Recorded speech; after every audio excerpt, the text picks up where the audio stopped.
Hey everybody, this is Harry coming to you. Whoop, he's right there. Coming to you from beautiful Suwannee County. Nice spring day. It's getting overcast now with a little breeze. This is my second attempt to make a video. Um, the wife interrupted me the first time. Her surgery's back on for Thursday, so um, which is a good thing. So looking forward to getting that done so she don't go blind. And sitting here trying to stay at home and not go out, worry about this COVID-19. We have a third case here in the county that I live in, and so it's scary times. So let's just talk about the movies I watched. I won't go into great detail. I don't want to take up most of your time, even though that's probably what most of you got right now, staying at home. So last week I ended with Death Proof. Quentin Tarantino. I'm in the middle of a Quentin Tarantino marathon, you want to call it, watching all his films that he directed in release date. So I noticed a lot of different things with his films, how he's progressed and so I'll probably be doing a video about my top, my best to worst or worst to best or whatever. They're not worst. There's no worst film in his canon, but my least favorite to my most favorite, I guess I must say. So anyways, let's get on here. I didn't start off with Quentin this week. I started off with Mel Brooks' Spaceballs from 1987. Classic film. I posted that I was watching this the other day, and people just quotes from the movie right away. It's a very popular Mel Brooks film, spoof on Star Wars. Yeah, it's funny. I've forgotten how funny it was. I had the DVD because for a while you can only find it pan and scan, and I didn't want to find it pan and scan. And then one day I work at Walmart, of course, and this was a few years ago. They had the DVD with, it was on widescreen, 2-disc special edition. I said, ooh, I snapped that up. So I'm not planning on upgrading to the Blu-ray. I'm trying not to do that upgrade films unless I really want to on Blu-ray. Try to get films that I don't have. I could go on from there. Kind of cut costs that way. So Spaceballs, I gave that one 4 stars, 4 out of 5 stars. Classic Mel Brooks, not as good as Young Frankenstein or Blazing Saddles, but it's funny enough, and it's up there with those. Then afterwards, I try to watch a silent movie a week if I can, and there's a fellow I follow on Facebook and YouTube. His name is Ben Modell. He's a silent film accompanist. He does silent film plays. He plays the piano. You've probably seen him if you have some silent film DVDs at home. That his name might pop up on a couple of them. But anyways, he has a company called Undercrank Productions that releases rare silent films that he puts music to, or other composers put music to. And I have a few of his titles, and they're pretty good, and they come in good shape. They come from most of his prints are coming from the Library of Congress, and he puts them out and sells them through Amazon.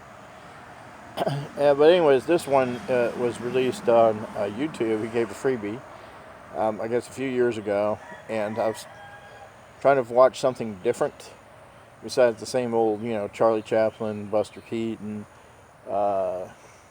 D.W. Griffith type film. And I was like, oh, I never watched one of these westerns from William S. Hart. He was a popular cowboy actor back in the 20s, and about as popular as Roy Rogers or Gene Autry at that time. Afterwards he never sang in his movies. Of course, it's a silent film. So watched this film called Three Word Brand, which you can find on YouTube. It's about an hour and 10 minutes long.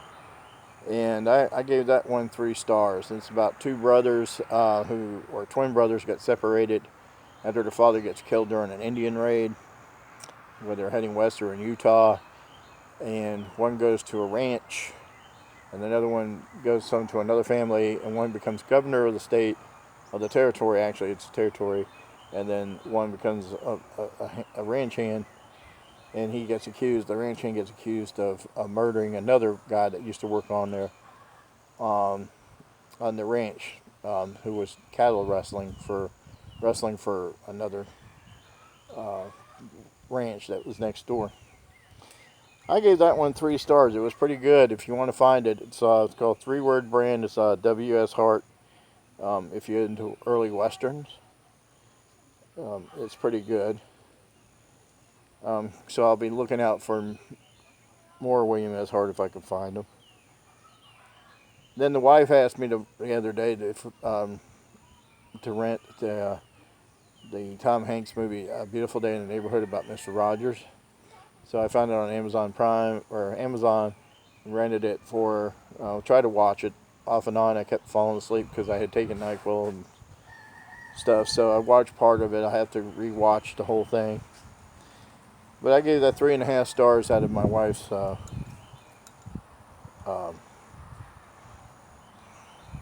rating. And she liked it, and then going back and my daughter's, you could probably hear my daughter, she's laughing at YouTube videos through her bedroom window. But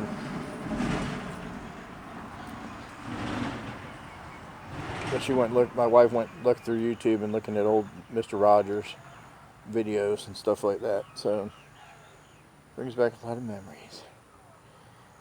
And then I watched the movie 1972's Pink Flamingos with Divine, John Waters film. Basically I watched this because of Daisuke Bappu mentioning a film called Polyester he had on his Criterion collection. He had it on DVD, but he also had it on Laserdisc. And he talked about Pink Flamingos. That was movies that you needed to see, artistic movies. This movie, Pink Flamingos, was disgusting. Very, totally disgusting.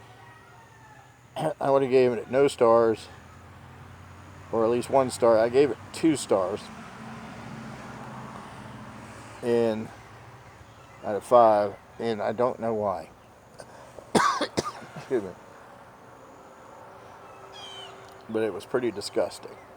And my wife was watching off and on with me, and it's because she was watching her shows on her tablet, and I was watching this on the TV, and I would hit her every time something disgusting come up. And she was like, "Why are you watching this sick shit?" But yeah, stay away from Pink Flamingos unless you're really a true hard John Waters fan or Divine. I don't think I'll be watching any of his other early films. Disgusting. And then I watched next Sylvester Stallone and Kurt Russell movie I saw in the theater back in 1989 with my first wife at the time, but she wasn't my wife at the time, we were dating.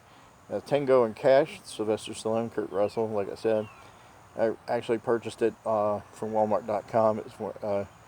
I seen it on there for like $8. So I was like, oh.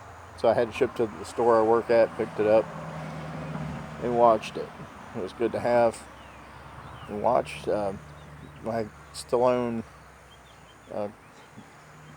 films in my collection are bare. Besides the Rocky films and Creed, I have Cliffhanger, and now I take no Cash, and that's it. So I want to get Cobra and all the other ones I remember from when I was a teenager watching. I don't even have the Rambo movies. So then I picked up from Death Proof, I picked up Inglourious Bastards. Watched that. That was the next one. Oh, hold on, truck.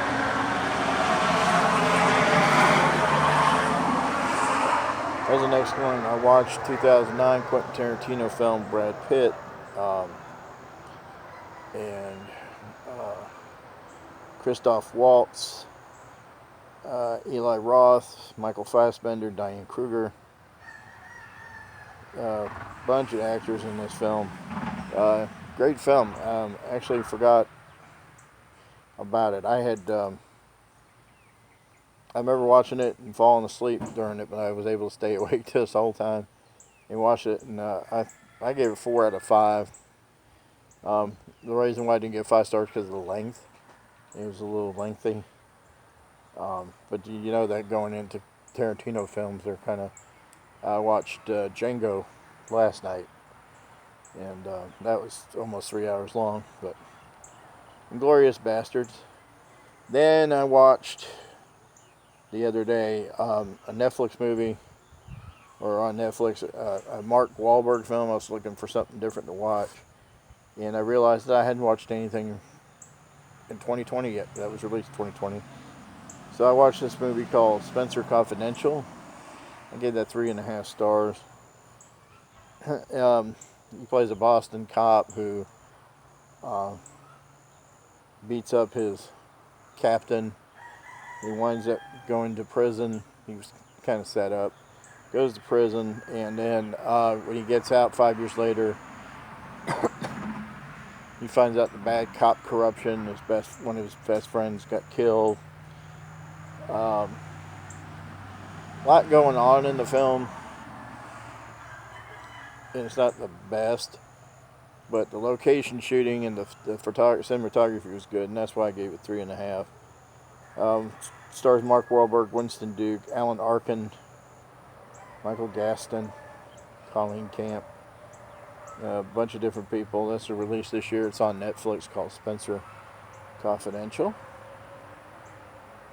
And then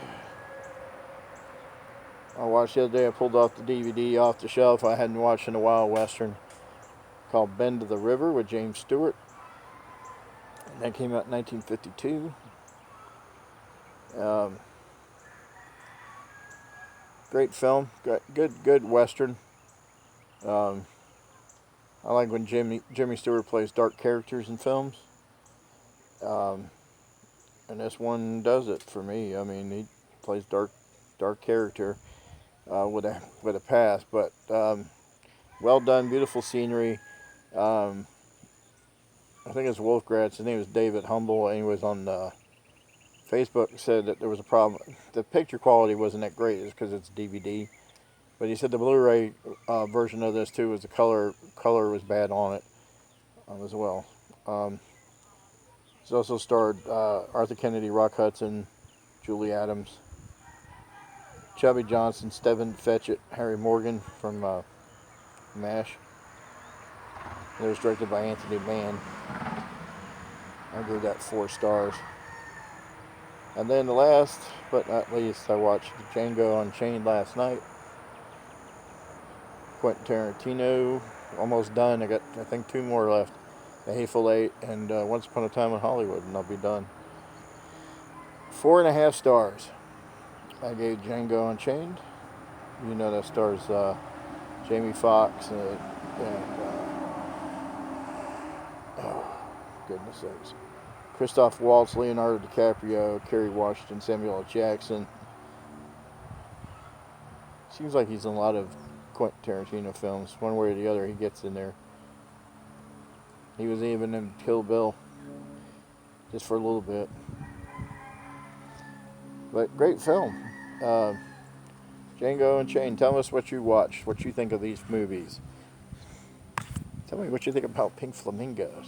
That was nasty. Dirtiest, filthiest movie ever is right. Their claim to fame. Anyways, thanks for watching. Y'all be safe. Wash your hands. Stay home. If you don't have to go out, don't go out. Just chill. Bye.